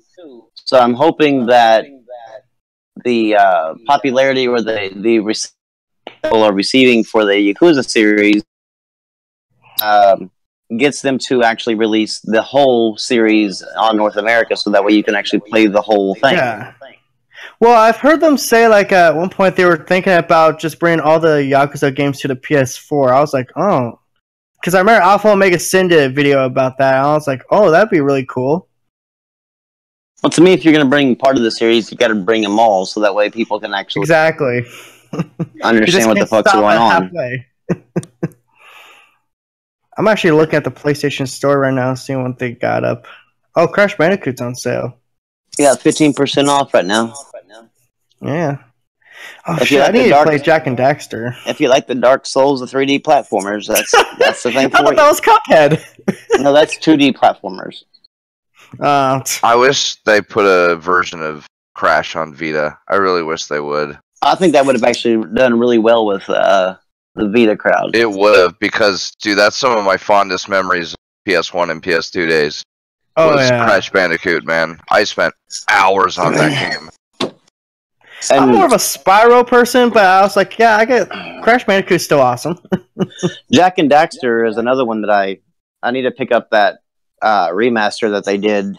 Well, it's not really a remaster, but I guess it's more just a straight port. Well, yeah, but I mean, they brought it up to 1080p and 60 frames per second and added trophies. But I think it'd be cool to actually get a platinum in a game that I played so many years ago. Yeah, before it had trophies. Well, I'm trying to figure out when they're gonna bring out Jak 2 and 3 and Jak X Racing, because they were supposed to do that too. I don't think that. I mean, eventually they might with getting more games ported, but I don't know. I mean, they're not doing a really big push with bringing the PS2 games to PS1. I mean, to PS4. Yeah. I mean, they're not. It's not like the big. It's not like compatibility thing. Xbox, yeah, exactly. They're not trying to fill up the roster with old games. Oh god. Oh, I finally got recognized on YouTube. JTech TV went onto my comment section and called me cancer. after I made a video about him coughing his lung up. I know, JTech TV calling someone else cancer. That's magical. Delicious irony. And I was in a video where I compared him and Crap Gamer. Halo, that's the thing, is like you're assuming that Crash is coming to the X. If it is coming to the Xbox, it would have already been announced. I would think that it would have been announced by now. Exactly. I mean, when did it? Let's see. I'm gonna have to look at it because I don't remember release dates. Are you getting high or something? What do you think? Okay. What state do you live in? I'm just trying to figure out if you're actually like dying or if you're coughing for a reason. So. Yeah, I'm good. Okay. Let's see. It was released on June 30th. Yeah, I would imagine that, like, by now, there would have been some sort of, announcement that it's coming to the Xbox. I mean, it still could. I mean, I don't know. Anything's possible. They might make a deal for it later, after it releases on the PS4. It's already released. Weren't they coming out with another one, though? Not that I know of. I mean, the one rumor going around right now is that supposedly Activision is looking into doing a what? Doing a what? You're cutting out.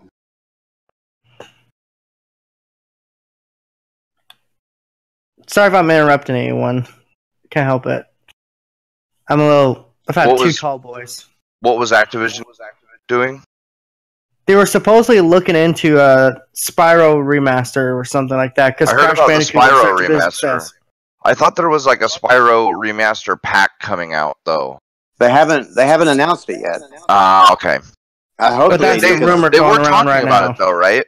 Yeah, there's a rumor that it's going around, and I mean I hope that it happens because I love Spyro. Makes sense. Those were some of the best PS1 and PS2 games there were.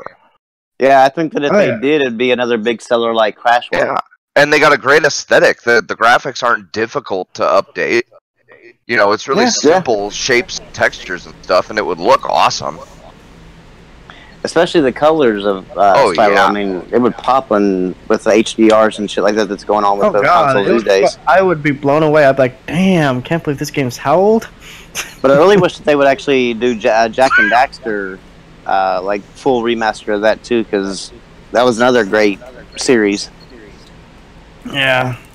I wish they'd bring back Sly Cooper too. Not as popular as I'm in Cali. I can't get high in Oregon or Indiana. That's too far to go, especially for a stoner. You expected him to drive? You go and ride my motorcycle up to Oregon? You're out your damn mind. Yeah, right. You just ride all the way up to Washington. At least you could visit Sucker Punch. Shane's wife came and they were headed home, but I don't know why he's not been logged back in yet. Yep, and then Brem went somewhere to do something. I'm back now. Okay, I'll say, and then Brem said, "Oh hell yeah!" And then now he's back, so that's where they went. The second you speak about him, he shows up. Anytime, Gavin, anytime. Absolutely. That's how it works. Someone try to pick a fight in the chat? No. Sometimes I have to get blunt wraps, though, because I don't usually smoke blunt. Let's see here. Shit, man, I did not realize how many games I have on my backlog. Shit, I don't even I don't even look at my shit as a backlog anymore. I just look at right. See how I get to I just look, I can. Like my whole fucking library is a backlog at that point. So I mean, I've quit. Well, like, Rambo, we all don't have 100 plus physical games. I don't have any more physical games anymore. It's all digital. Oh, that's right. I had to get rid of them. But I'm close to 600 games on the PS4 and close to 300 and something on the Xbox One. Let's not talk about what he used to have on the PS4. Right. God, I was really jealous of that collection. I was like, damn, man. A lot of people were.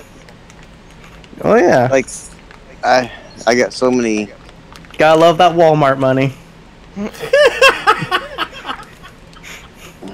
It was fun to buy them, but man, it was a pain because I was spending more time on the internet, like researching all these different special releases in different countries, and oh god, I can't imagine going through that. Trying to keep up with every damn release from every country was a little bit much.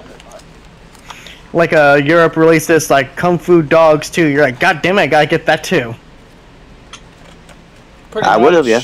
Back then, yeah, that's how it was. Let me put it this way: this guy like was seeking out this. What was it? It was a Toro game or whatever, right? Yeah, Toro, and it was in Spain. Yeah, but I could never. It was there, and I could get to a store. I could buy it, but it would not let me complete the order because I didn't have a Spain address. And so I tried using one of those warehouses where like you send it to them and then they mail it to you. Yeah. But I couldn't even do that because they blocked that person's site because it was a PO box. So they address. Wow. And so I had people that were actually traveling to Spain, and so they would actually stop into Spain into stores in Spain, and so they looked for me, but in the stores they found they couldn't find them. So it was just I think that really defeated me. The will of the universe spoke and said, "Rambo, you will not." No more for Rambo. Yep. Yeah, I think that at that point, that's the game really that crushed my hopes. Damn you, Toro! Of having every physical game on the PS4, so that's whenever I honestly I realized my space was running out. Yeah. But that game was really the catalyst that really just said fuck it all. You know, just. It was the needle that broke the haystack, or however that phrase goes. So check this out.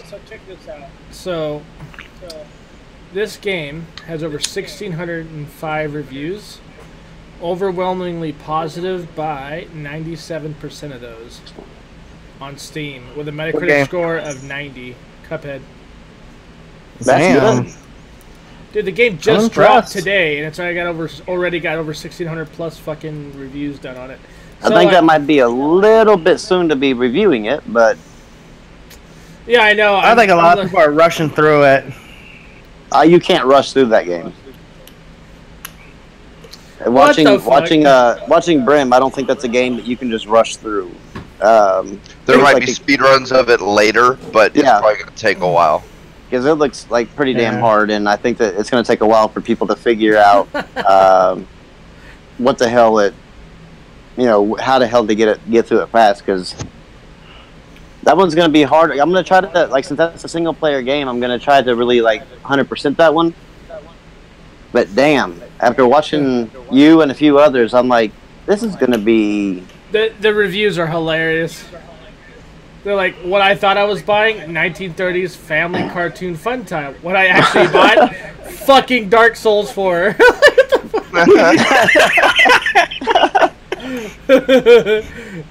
I passed the tutorial. Can I be a video game journalist now? Question mark. Update. Got a job at IGN. Thanks, my dude. You got all the credibility.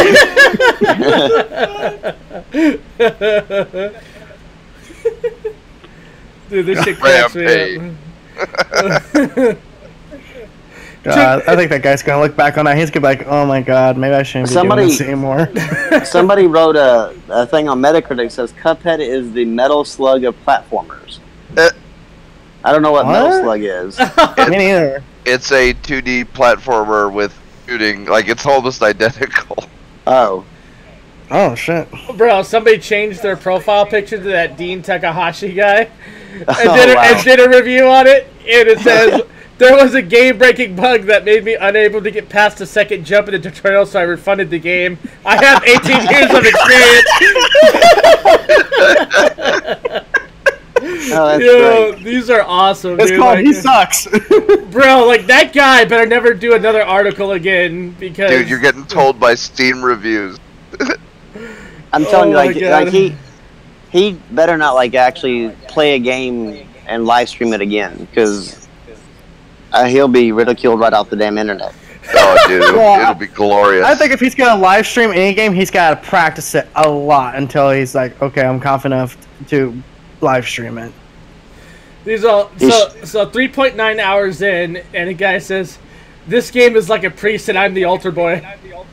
Oh my God. Damn. Wow. These reviews are pretty harsh, but funny as hell.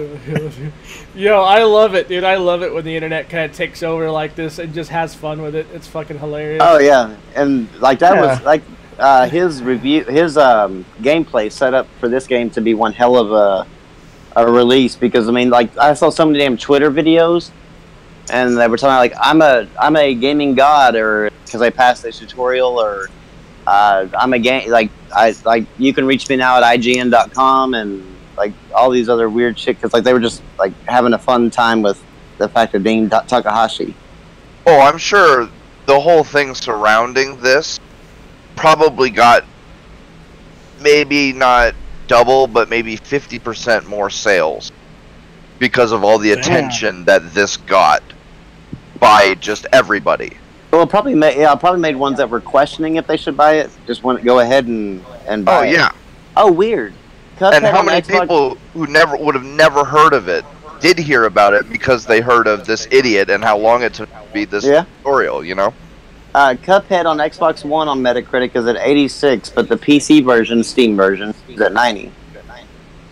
Oh, maybe there's frame rate issues or something on the Xbox version. It wouldn't be unheard of. I didn't have any issues, and that's the one I've got.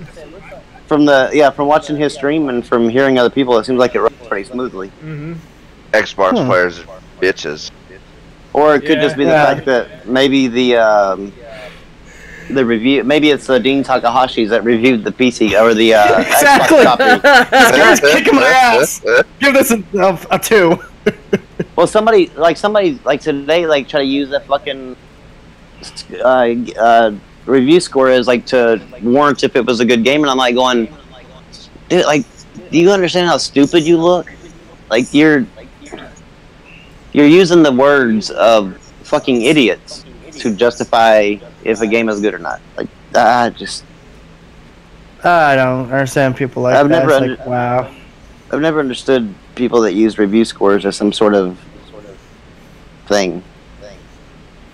I know some people. I've seen some people like that. I'm like, wow. Even the player aggregate scores are only partially useful. Yeah, because I mean, you of course like especially with exclusives. Sure. Yeah. Like there's a good overwhelming number that will just go there just to download it just because it's not on their platform and I can't remember which magazine did this, but when they explained the way they did their review system, they'd say like, a 60s is a game that if you like this particular genre or, some particular idea about this game, then you'll probably like it. But the average gamer won't like it. And then 70 or 80 is most people will like this game, but if you don't particularly like a few things about it, then you might not like it. And then a 90 and up is like pretty much everybody will like this game, even if you don't like certain things about it. It's just that good of a game, Yeah. And I like that a lot better than just like it only got a 7 out of 10. That means it must be, not all that great. And, this one got a 9.5 out of 10. So that means it, must be excellent. It's, yeah, kind of, but not always, Yeah, too many people, have... I don't, different taste. Yeah, and they put these aggregate numbers for these games up as some sort of indicators, so you automatically... So the way they're doing it is, so any game that's automatically an 8 or an 8, 9, or 10, you'll just buy just because it's an 8, 9, or 10? Right. That doesn't... that... I've seen games that are rated at Metacritic as a 90 that I've played that I've been like, yuck, I don't even like it. And some that are rated as a 60 or even a 40, and I'm like, shit, that's a pretty damn good game. You guys are still live? Yes, we are. Well, you're a bitch. We didn't want to leave without you getting to tell, your boyfriend bye. What? Brim. Yeah. Okay, apparently I missed something here. I don't know what's going on. Well, so we were just waiting for you. Well, see, we always like to end it in some sort of weird fact about Shane being gay or having 30 kids. Or... Yeah, no, you weren't here to do that. So we were literally waiting to come back. We were gone all night. What do we do? We were prepared to go until you decided to even wake up. Next week if Wednesday, we had to. If we had to, yep. We were that damn The dedicated. longest live stream ever. No, this is actually short in comparison to some of the other ones that we've done. Oh yeah. We've had some that were close to the 8-hour mark. Mm-hmm. Well, what was it, that one live stream? It was the NoobTube Gamer one. Oh my god, I thought that was never gonna fucking end. Not like it was bad. I was just listening to that guy. I was made me want to cringe a lot. You thought that this thing was never gonna. Rambo was wishing that I pulled the trigger. That's what he was. Yeah, it's dude, cut this guy off. Come on, goddammit. That was a tough one to get through. I mean, but it actually ended up being it was going to end before it started. Yeah, I never really thought. I thought that it was actually going to be mainly him and Rags going back and forth, and us kind of just chiming in every once in a while. But then it ended up being me and him, and Rags chiming in every once in a while. I'm like, yeah, it's whoa, opposite land here. Although I did like when Rags actually made fun. I'm like, oh, that was pretty funny. It's always fun of you too. And that's where I disagree with you, because I thought that took away from the whole point that he was trying to make. Because when you start with the personal attacks and the way you look and stuff like that, it takes away from the meaning of your actual argument. Yeah, but he's so silly. Yeah. You can't resist when he's so silly. No, we're not. When someone's silly, they're doing something right. Yeah, we're not denying it, but I mean, but if you're trying to prove a point to somebody, the last thing you want to do is throw a personal insult in there with your point. Yeah. Because people focus just like what he did on the personal insult jokes. rather than the actual point that he was making. See, and like... Yeah, but now apparently he's turned all this whole thing around. He's like, oh, I wasn't really being serious. So I'm like, hope you weren't. Well, see, the thing is like, he came in here expecting for all of us to go in on him. And that was the one thing I didn't want to do, was I didn't want to go in on him. I just wanted to talk to him to see like where he was mentally and like how he was actually taking this whole YouTube thing. Because if I were to have listened to all of Rags' followers, this guy was literally Hitler. Like, I mean, that's just how bad of a picture that these people were painting. So I was like, this guy can't be that bad, you know. And he wasn't for the most part. He was all right. He wasn't nearly as bad as what others were saying. Was he kind of annoying a little bit? Yeah, but he wasn't a terrible human being. Not like what these guys would have you believe, you know. So I mean, lies. We're all garbage human beings. He was definitely one that just said shit that just made me what? Yeah, oh yeah, definitely. Like, oh no, there was points I was just like, I even had to stop it for a second. I'm like, did someone seriously just fucking say that? And then I mean, then him and what's his name now? I can't think of his name. What's the other one that I have the issue with? Who was it? I don't know. The other guy I have an issue with. Every X-bot on Twitter. Not shower cap. No, the one that came on the stream. The internet's an infinite resource. Oh, Simo! Simo, yeah. That one's another tough one to get through, man. And it's just because I just don't understand his way of thinking. And so if you had to rank him, Rambo, who was worse? Simo. Damn.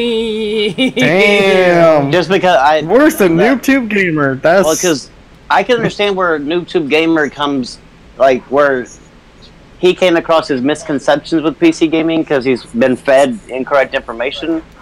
The whole stereotypes of PC gaming and stuff, but the whole internet as a finite resource was just the icing. That was the end of it, right? That was like the end of the conversation right there. You're like, nope, we can't talk about this. Bye. Can't do it. Yep. That and your whole does not compute. Everybody on the cast personal experience with Obamacare, how it affected them, weighs nothing because CNN said so back in 2013. I was like, I couldn't understand it. It's not that I don't like the guy. Just like I just could not fathom his thought process at all. Like I couldn't even put myself in his shoes to. Oh, well, yeah, that was a. And it's so dumb it gives you Forrest Whitaker eye. Yeah. So I actually have a question for you guys. What would you guys do if you could get someone like Crap Gamer or JTech TV on here? Would you give them the same treatment as Mr. NoobTube Gamer? Or would you go all in on them? We didn't treat NoobTube, at least at the start. No, I'm saying like, would you treat them fairly or would you just kind of go after them? Oh no, I would give them no, I don't go after people, but you would really have to convince me as to why I would even want those two in here. Yeah, I mean, I think if they came on, I would give them the benefit of the doubt. But it's like if they were on and said stupid shit, then of course I'm going to respond. But I would definitely give them the courtesy of, actually having a talk with them. I mean, we had Kids Move on and Dealer Gaming, and Kids Move says some really dumb. I actually need to watch that episode. They have some. He says some really dumb shit on Twitter, but like we didn't really go in on him at all. Because on here he was pretty much reasonable. We like to really actually give people the opportunity to speak and to put I guess explain their points. Yeah. Oh, yeah, that's the reasonable thing to do. Rather than like prejudge them. You said on a video that the Xbox is better than PlayStation. You're going to hell. But yeah, but kind of like what like Brimslow said, like to have those two on here, it would definitely be a. You have to convince me as the reason why we need to have them. Yep. Yeah. Why do we need JTech on here? Because we need views. Not a good enough reason. Pretty much, exactly. JTech doesn't even really I don't think he would actually bring views. Crap Gamer might. Have you seen that debate he did with Fratanga? Oh my God. Are you talking about that cancer, the AIDS that I received? Yeah. I still have it says warning. It is cancer. I don't watch Fratanga, but I mean, I've seen JTech. I've seen JTech talk to have a supposed debate with somebody else, and he just talks in circles, and I couldn't. Like, if there was ever a guy that was a corporate slave, there you freaking go.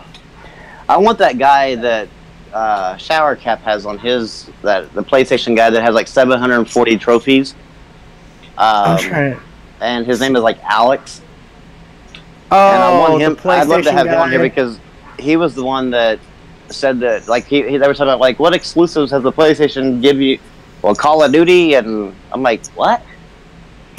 Oh my God. Well, funny enough, actually, someone in the chat actually did do a debate with him. Halo Storm did it, and I was like, yeah, well, it was like Halo. Come on, dude, you shifted. Yeah, that I watched that one, and Alex actually, which was sad, is Alex kind of actually won that portion of the debate, but it was because Halo Storm had never done that type of thing, so he wasn't really prepared for the circle talk that Alex does, and so but I would love to have an opportunity to go at him. I mean, I could even be like the Xbox guy on Next Gen's cast to go after that dude, because shit, I know more about Xbox and PlayStation than what he does about PlayStation. Damn. Rambo, the knowledgeable gamer. There's just gamer. All you have to do is be a gamer to know more than what he does. Yeah. And the thing bugs me, people try to go after a lot of these Xbox dudes right now, they're trying to go after PC gaming. I'm like, you're gonna lose every fucking time. Don't even try to start this fight. Because PC is better than most console games. Console gaming. Yeah. That's in my opinion. It's better, as far as the resolution and the power. But whenever, with games, it really just all depends on your taste. But as far as if you're just talking power, then there's really no denying the power that the PC has. Yeah. Frick, I actually need to get a freaking decent round PC now. Because I know it's weird for me to say this, but I really want to freaking play Postal 2. And then... That's a good game. It's funny as hell, and it's so screwed up. I've never played Postal, but I heard that Postal 2 is the one that had the huge banning thing, right? Yeah, they tried real hard. Even PewDiePie played it, and he was like, "What the hell?" Yeah, there's some crazy shit in that game. It's kind of like a more ludicrous Duke Nukem style parody. Let's put it simple, Rambo. You could light Gary Coleman on fire. And then you can piss on him. Jesus. Interesting. I know, but funny enough, I grew up playing that game on PC. That and Star Wars Empire at War. That's a really good RTS. Okay, let's see here. I'm currently looking up. I wanted to see what Cuphead is doing as far as money goes. I hope they're doing good. Well, I think it's going to do pretty well. Yeah, they have to. But did you guys talk about the PUBG developers are in talks with Sony? Yeah, we talked about that. We mentioned it, yeah. Yeah, we already know. Damn, that's pretty quick. Well, everybody knew it was going to happen, but usually Xbox makes them stay quiet about that for a while. But I guess they didn't have that sort of contract with them, and I guess it takes away from the thunder of launching first on Xbox, because now people that are on PS4 that might really they already know it's coming out, and probably even sooner than what they originally thought it was, because of the fact that they might have been thinking years, and now it's more like months. Yeah, so I mean, it really puts a damper in the what they could PUBG, but to be honest, I mean, with that one, it's such a popular game right now, and they've got a full steam, like they're full steam ahead. And for anybody, like there was no way for either anybody to really lock that game down. And so, I think that was maybe like kind of. It was inevitably going to happen. Maybe like, Xbox obviously should have like spent, maybe not really focused a whole lot of money on that area, because just let it come naturally, just whatever. But hopefully they didn't spend a bunch of money on it, because I'd hate to see them dump money into a project that's inevitably coming to another platform. If they're going to dump money into something, I'd rather see them dump money into a an actual exclusive that's coming to the platform. Yeah, I really want to see Microsoft do some, either bring back Ninja Gaiden, like do a remake, whatever, or a brand new fucking Fable game. They need something new to keep their, I don't know, just to keep me interested at this point. I don't know if they could do. Well, they might be able to do Gaiden, but there was just Gaiden remasters that came out on Sony. Yeah, that's true. Vita and PS3 and 4, I believe, for a couple. Yeah, I don't think it's on 4, but I think it'd be harder for them to get Gaiden, because they'd have to go back and try to like secure it again. Yeah. But that's, I don't know what happened to the rights, if they actually gave them up, or did they just sell them the rights to use them and they kept the original right? Who knows. But with Fable, I'd love to see them actually do an actual proper Fable. Oh, that'd be great. I love Fable 1. They need something more than just Halo, Gears, and Forza. Yeah. I mean, those are good games. I mean, like I said, I'm not really a big Halo or Gears Halo fan or a Gears multiplayer fan, but they do their part. But they just need something more than just to rely on the big three. And yeah, I really wish I would have seen them like actually buy the studios that made Crackdown and State of Decay 2. Sure. Because then that guarantees them a person to make State of Decay 3 and Crackdown 4.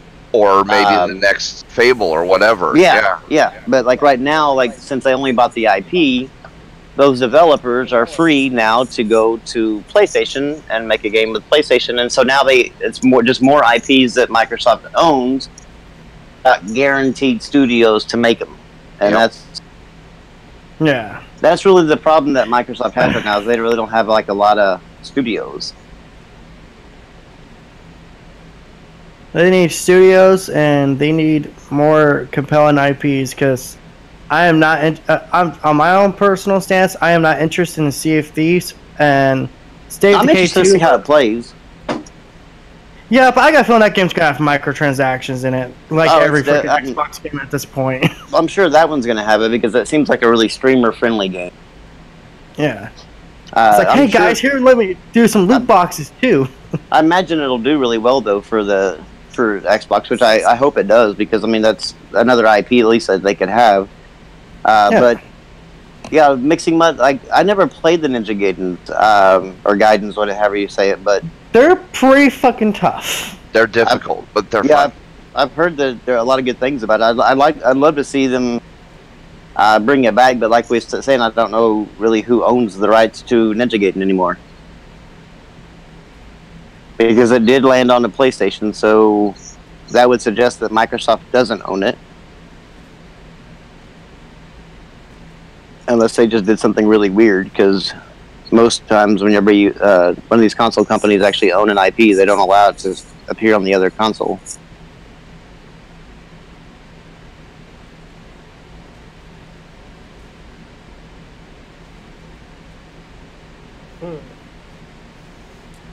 Alright, well... God, what a fucking prick. Did you guys hear that? What? Oh, it's a car that just passes. It's a fucking cul-de-sac. It's 20 feet, and he's got to fucking hit his fucking gas the whole way down. I didn't hear it, but I hate when people do that crap, because I live on a cul-de-sac too. Bag. Yeah. Like, there was somebody here that was like on. I mean, you couldn't even see the car, but they had so much bass that when you were out on the porch smoking, like you could actually feel it in your damn body.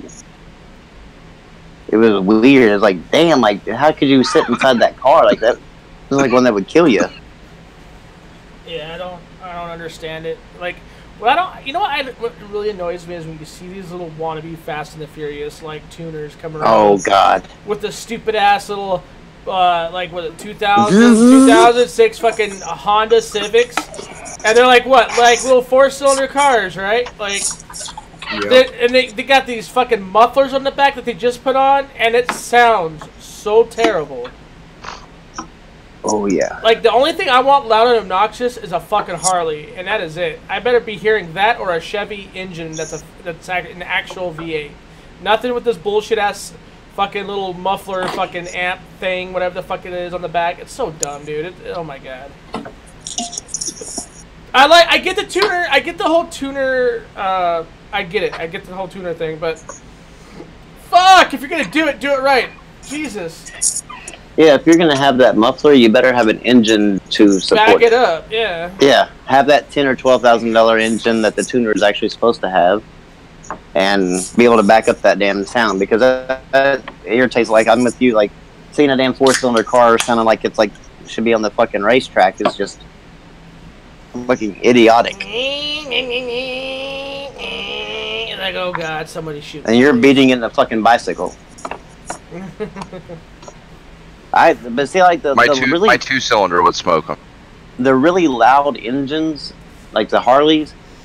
I mean, I like them, but man, they irritate the shit out of me whenever. If I'm not the one riding it, it just irritates the shit out of me to be like at a damn stoplight and hearing like you can't even hear. You can't even hear your damn self think inside your car. It gets pretty ridiculous. It's like, good God. Just go already. My dad had a custom Harley for a while, and it only had like 3 feet of pipe on the whole bike, and there was no muffler at all, and it was fucking loud as shit. Like, I'm surprised it didn't break glass if we were driving past people loud. Good God. Yeah, I mean, this thing was there was only 2 stock parts on the whole bike: the frame and the transmission. Everything else was custom, and it was fast as fuck. It was a fun bike to ride, but it was ludicrously loud, and there was just no damn reason for it. Yeah. Well, I guess we could end this like we usually do with a Shaner taking the dick. Oh yeah, because he loves that dick. Did you hear him? No, Shaner said he slapped and went, yeah, like yeah, give it to me, baby. That's really not what I was doing, but all right. So what? You take the full 5 inches or what, big bag? Huh? No, not really. You sure about that? You're a 7-inch man. I'll give him the whole 9, baby.